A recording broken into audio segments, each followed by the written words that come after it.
Hi guys, happy Sunday. Welcome to the three-time Olympic gold medalist, the People's Duchess channel. Thank you so much for joining me. I hope you guys have had a wonderful weekend. It has been a really hectic weekend for me. I have been house hunting, so yesterday and Friday evening, I've been looking at places. I haven't yet seen what I want, of course. I am going to soldier on, and I'm even going later on today to see another selection of places that we have scouted out, and hopefully I will find my new abode very soon. I cannot imagine keeping this up for much longer. I cannot stand the process at all. From the scouting to the documentation and the paperwork to the escrow process to the moving to the getting settled in to the getting to know your neighbors. I just do not like, well, I like the getting to know your new neighbors. I like that part. But everything else, oh my God, headache. Anyways, the silver lining is we have been well fed the last couple of days with all of the Sussex news coming out of Vancouver. I wanted to wait until all of the news and everything wrapped up so I can give you guys this recap of their Canadian Love Tour. But first, we're going to get into our Black History Month highlight. The Bob Marley One Love biopic opened at #1 in the box office, bringing in over 46.1 million in its opening weekend, and I couldn't be more proud. You guys have made this movie #1, and I am really, really happy to hear that. Here is Bob and Rita on their wedding day, and I wanted to highlight Rita Marley because she's a lesser known but still very fearless Buffalo soldier and advocate. Alfarita Constantia Marley, born Anderson, was born on July 25th, 1946 in Cuba. She is a Jamaican singer, songwriter, and entrepreneur, and again, she's a really fearless Buffalo soldier, tireless advocate for human rights and the Black suffrage movement. She is the widow of reggae legend Bob Marley, and along with Marcia Griffiths and Judy Mowat, she was a member of the reggae vocal group, the I3s, and then a backup vocalist for Bob Marley and the Wailers. She has done a whole lot in her life to push forward the Black cause for freedom and suffrage, and she was tirelessly by her man's side, very admirably all the way until the end. And a fun fact about Rita, she actually survived an assassination attempt because her dreadlocks were so thick the bullet couldn't penetrate. Isn't that crazy? I love you, Rita. Thank you so much for being who you are, doing what you do, and paving the way. I've already instructed it in my will to play Redemption Song at my funeral. Thank you, Rita. All right, so moving on to the Love Tour roundup. Oh my gosh, you guys. Oh my gosh, you guys. We were so well fed this week. I cannot even. So we've recapped the first 2 days of the Canadian Whistler stop, and this is day 3. So on day 3, the Duke and Duchess of Sussex spent the morning with the Invictus alumni, military family, sponsors, and were joined by their good friends Michael Bublé and his wife Luisana Lopilato. The Duke of Sussex spoke from the heart and delivered this really beautiful speech to the audience. These last few days have been very, very special because it's been our first opportunity to have some friends, some family, and some competitors here with the coaches as well, to be able to try out, in some instances, for the first time being on snow. Peacemaker, you're not here today, are you? No. I'm sure everyone's read about Peacemaker from the Nigerian team. He is quite remarkable. He spent 2 days up on the mountain. He had to be escorted off the mountain in between his training sessions, as he would have stayed up there if he could. But I'll tell you what, the smiles on the faces that I've seen over the last few days, it proves why we do what we do. And that was just with the competitors. Imagine what it's going to be like when friends and family get in a coach, get in a bus, and head up to Whistler and get to spend hours or the whole day up in that beautiful mountain air. It is one of the most incredible things. I am so grateful to the entire organizing committee and the government, both provincial, but every single government here in Canada, for making this possible, because we couldn't have done this without the support right from the get-go. The event was held at the Hillcrest Community Center, built to host the 2010 Vancouver Olympic and Paralympic curling competitions. I love how Harry always has to try everything. He always has to put himself in those athletes' positions and really get that adaptive experience for himself. So here is some of Harry doing just that. Harry and Michael actually tried the adaptive wheelchair curling. Here's a little video clip from that event.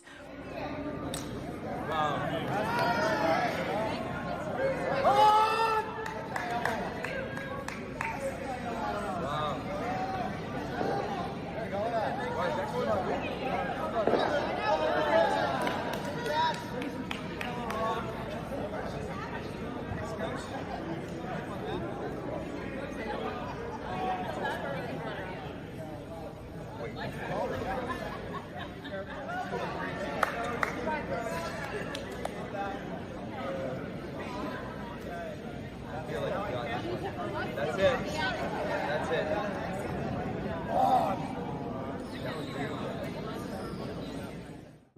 I cannot tell you how much I love this. This is just such a good experience. I think something that everybody should experience actually, because we often take for granted the little things that we do every single day, the routine stuff, right? So getting up out of bed in the morning, washed my face, I brushed my teeth, I made some tea, I came in, sat down, I decided to start recording, da da da da. So these are all things that we do every single day, right? You might get up, wash your face, or take a shower, or go to work, go about your day.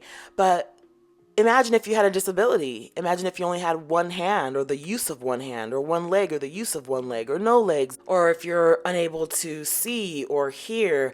I remember one experience I had. I was volunteering at a dog shelter when they were having a training program for seeing eye dogs, and I volunteered for that, and they had me try on several blindfolds that mimic different types of blindness. So diabetic retinopathy, astigmatism, cataracts, and various others. And I'll never forget that experience. You can't drive a vehicle in that condition. You can't do a lot of things in that condition, and it was just very limiting. So I got a very great understanding and appreciation for what blind folks go through, and I recommend everyone at some point in their lives volunteer for something like this. We are truly blessed to be able to have all of our bodily functionality, and if you aren't familiar with the sensation of not being able to do so, again, I highly recommend that you do walk a mile in a disabled person's shoes and get that perspective. Highly admirable. Kudos to Prince Harry, Michael Bublé, the wives, and all of the strong competitors, supporters, and their families that came out.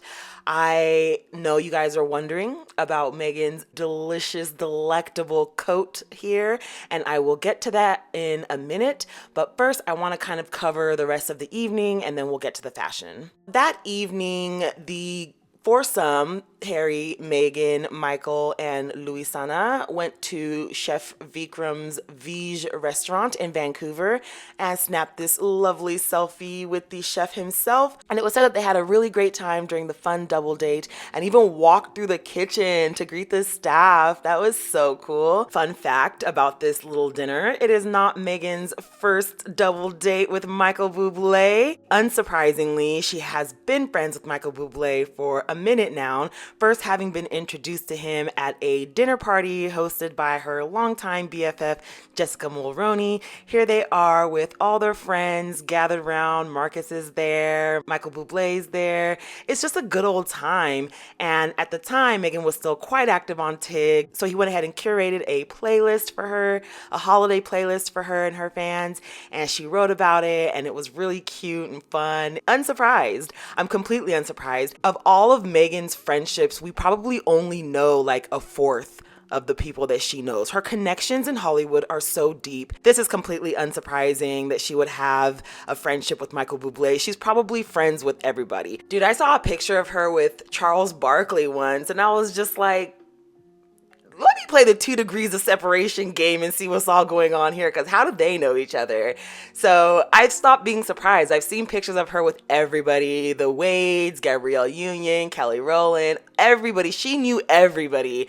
And I gather that, she is friends with more people than we could probably ever imagine in Hollywood and beyond. Meghan was seen wearing this lovely white, as yet unreleased Sen Taylor coat, so I'm pretty sure that means that they sent this to her, special edition. Lucky, lucky lady. So that was the end of their first round of engagements for day 3. For the conclusion of the tour, the Duke and Duchess of Sussex attended a celebratory gala at the Vancouver Convention Center. This was a very special evening. They were joined by the government and the 4 host First Nations, along with the Invictus Games Foundation members, their sponsors, and of course the Bublé's.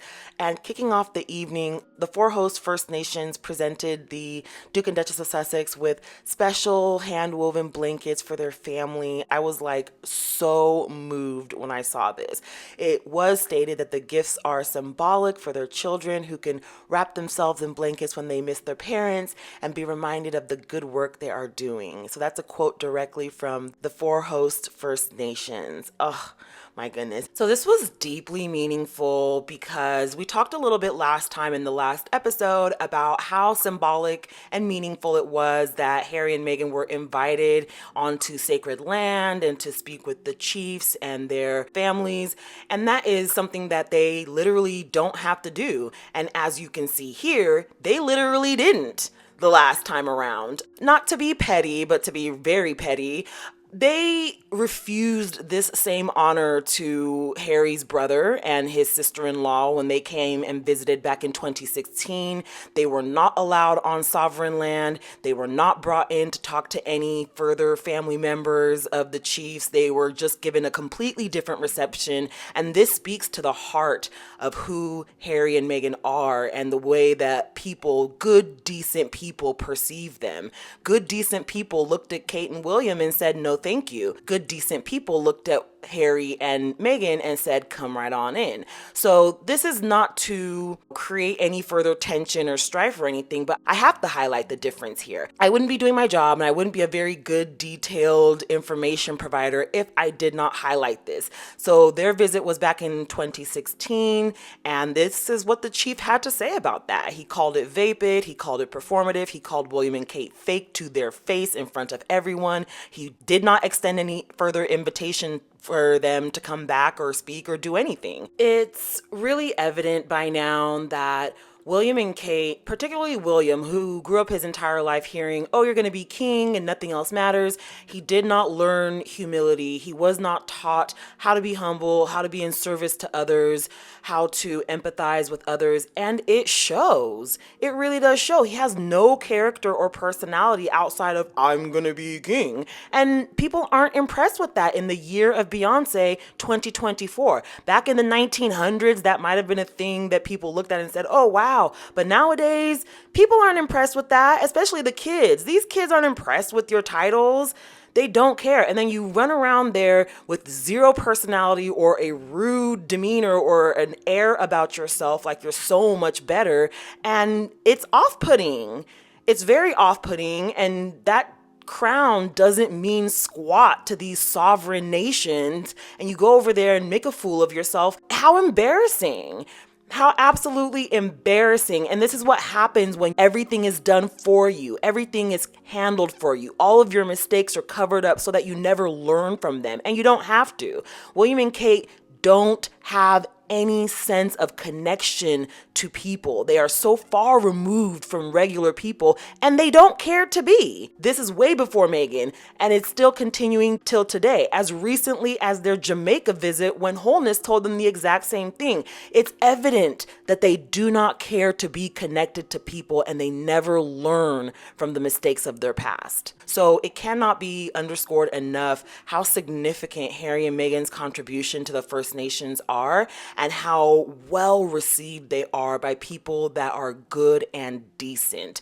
I think at this point, if you're still on Team KP, it's because you're racist. That's the only reason you would like William and Kate, because you are racist. They haven't done anything for anyone or anything notable for you to sit there and go, yeah, I really loved when they did XYZ for me. I really felt that. It resonated with me, blah, blah, blah. Nobody ever says that about them. They don't resonate with anyone. They're rude and snobbish everywhere they go. And here's another one of the millions of examples of that behavior that led this same chief to tell them to go fuck themselves. You live and you learn.